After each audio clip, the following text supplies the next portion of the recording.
राज्य उत्पादन शुल्क विभागाने तलोजा येथे केलेल्या धडक कारवाईत 1 कोटी रुपये किमतीच्या गांजासह वाहन हस्तगत करण्यात आले। तसेच या प्रकरणी दोघांना ताब्यात घेण्यात आले आहे।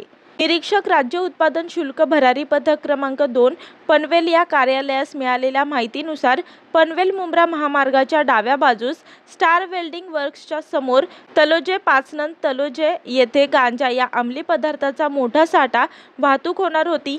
त्यामुळे राज्य उत्पादन शुल्क विभागाचे आयुक्त डॉक्टर विजय सूर्यवंशी, प्रसाद सुर्वे, प्रदीप पवार या वरिष्ठ अधिकाऱ्यांच्या मार्गदर्शनात राज्य जिल्हा अधीक्षक आर कोले, निरीक्षक डी पाटणे, निरीक्षक उत्तम आव्हाड, दुय्यम निरीक्षक डी लाडके, दुय्यम निरीक्षक जी निकम, दुय्यम निरीक्षक प्रवीण माने तसेच सहाय्यक दुय्यम निरीक्षक जी पालवे, महिला जवान डी कांबळे, श्रीमती निशा ठाकूर, जवान ज्ञानेश्वर पोटे, सचिन कदम आदींच्या पथकाने त्या ठिकाणी पाळत ठेवून छापा टाकला असता एक महिंद्रा कंपनीची गाडी तेथे आली व या गाडीमध्ये आरिफ जाकीर शेख वय वर्ष 25, परवेज बाबू अली शेख वय वर्ष 29 हे दोघे राहणार सायन कोळीवाडा यांच्या ताब्यात पांढऱ्या रंगाच्या नायलॉन गोणीमध्ये 414 किलो अंदाजे 1 कोटी रुपयांपेक्षा जास्त किमतीचा गांजाचा साठा मिळून आला।